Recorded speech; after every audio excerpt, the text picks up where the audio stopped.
खुलुमबाय लोगोफोर गिबियावनो नोंथांमोनखौ गासैखौबो आंनि गोदान भिडिअ बरायनो बावहरनाय थाबाय। बे चेनेलनि थ्रुयै आं नोंथांमोननो जोंनि इन्डियानि ओरैबायदि किसुमान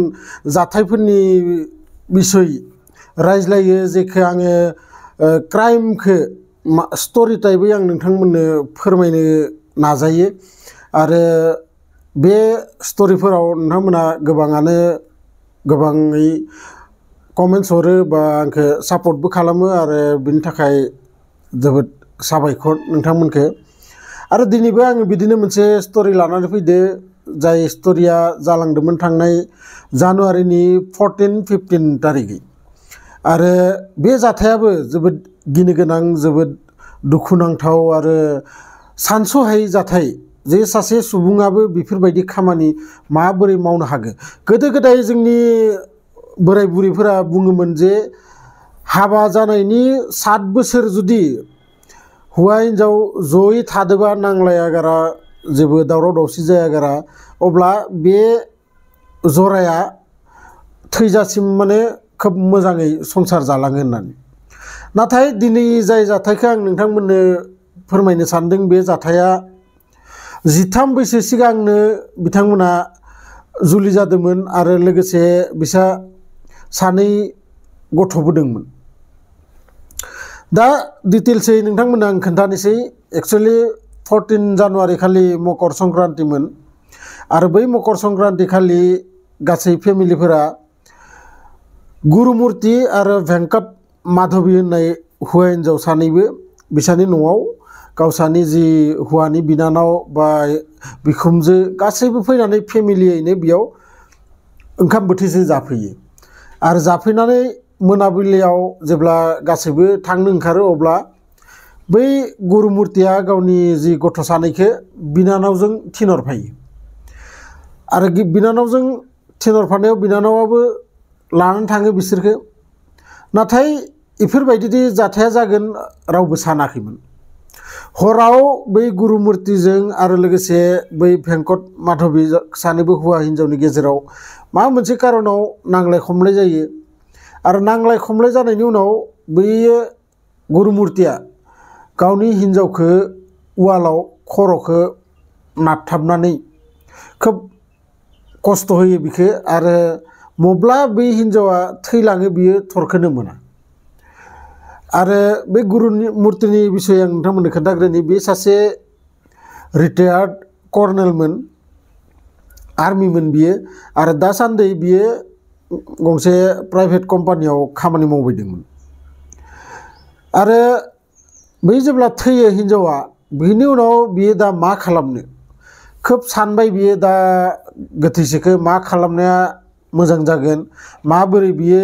पुलिसफोरनिफ्राय लाखुमाना दोननो हागोन बे केसखौ बिखौ सानै उनाव बियो गावसानिनो न'आव थानाय बिराद गेदेर सेखा गंसे लानानै फैयो आरो लाना फैनानै हिन्जावखौ एकदम फिसा फिसा पिस खालामनानै गोदाजुबो हिन्जावनि जि मोदोमखौ देहाखौ गोदाजुबनानै बियो दा गोदानानैबो सासे मानसिनि देहानि इमान बुरजा बेदर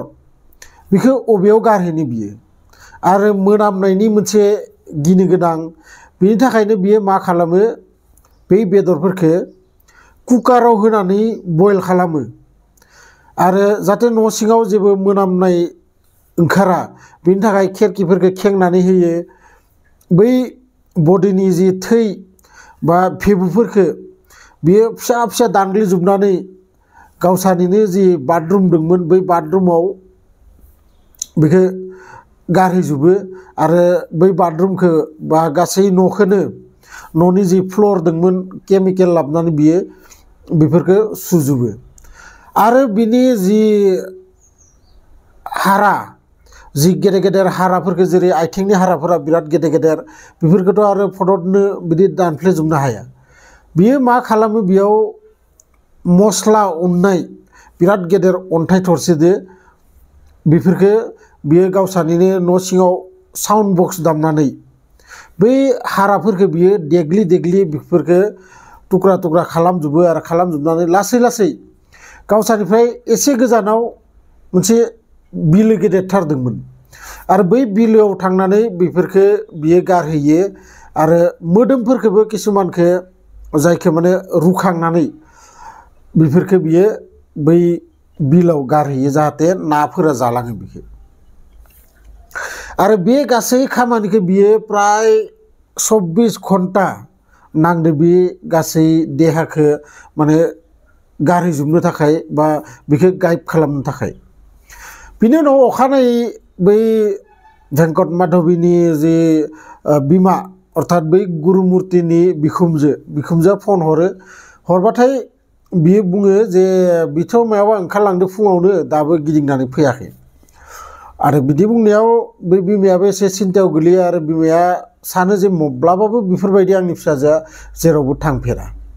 दिनै बियो अबेयाव थांखो आरो बिदि जेब्ला खोनायो बिमाया बियो प्राय घन्टा बै गुरुमुर्तिनो फन हरबाय थायो हरनानै खबर लाबाय थायो फैदोंना फैयाखै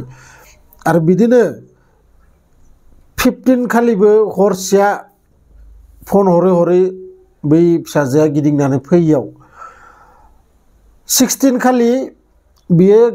गावनिनो बिजामादैखौ लानानै पुलिस थानायाव थाङो आरो पुलिस थानायाव थांनानै खोन्थाहैयो जे जोंहानि फिसाजोआ 15 तारिखनिफ्रायनो जानुवारि 15 निफ्रायनो न'आव फैयाखै अबेयावबा थांदों आरो बिनि उनाव पुलिसा सोङो गावनि हुवानावनो सोंग्रोयो हुवायाबो आर्मि नालाय सिगांनो रिटायार आर्मि नालाय बिनि बाथ्राखौबो एसे फोथायो आरो बियो बुङो नोङा ओंखारलांदोंमोन नाथाय गिदिंनानै फैयाखै मैयानिफ्रायनो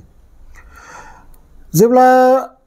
पुलिसफोराबो एसे तदन्त खालामनायनि उनाव पुलिसफोरा लास्टाव सानबाय जे बेफोरबायदि जानाय नङा बै गुरुमुर्तिखौनो हमग्रोनांगोन हमनानै बिनाव सोंख्ल'बासो बाथ्राया ओंखारगोन नङाबा ओंखारनाय नङा बिनि उनाव बै गुरुमुर्तिखौ हमनानै बेखौ एसे बुयोबो पुलिसफोरा बुनायनि उनाव जेब्ला गासै बाथ्राखौ सोङो अब्ला बे गुरुमुर्तिया लासै टटेल डिटेल्सै बिसोरखौ खोन्थायो आरो लोगोसे बै पुलिसा गुरुमुर्तिखौ गावसोरनि न'आवबो लानानै फैयो आरो बै न'आव लाना फैनानै गासै उसुङाव माबोरै दानस'दो माबोरै कुकाराव संदो माबोरै मोनामनायफोरखौ खारहोदो पुरा डिटेल्सखौ बियो जेब्ला पुलिसनि सिगाङाव खोन्थायो पुलिसाबो आसरित मोनो जे सासे सुबुङा इमान गेदेर क्राइम माबोरै मावनो हागोन आरो जोबोद गिनो गोनां आरो साननो गोनां जाथाय बेफोरबायदि जाथाय जोङो खोब खम खोनानो मोनो बा खम नुनो मोनो आरो बेनि थाखायनो आं बे जाथायखौ नोंथांमोननि थाखाय लाबोबाय नोंथांमोना माबोरै मोनखो बा बै गुरुमुर्तिया मा साजा मोननांगो बेनि थाखाय नोंथांमोना कमेन्ट्स बक्सआव लिरहरबानो जाबाय आरो लोगोसे जायफोरा गोदानै आंनि चेनेलाव फैदो चेनेलखौबो साबस्क्राइब खालामना लाबानो जाबाय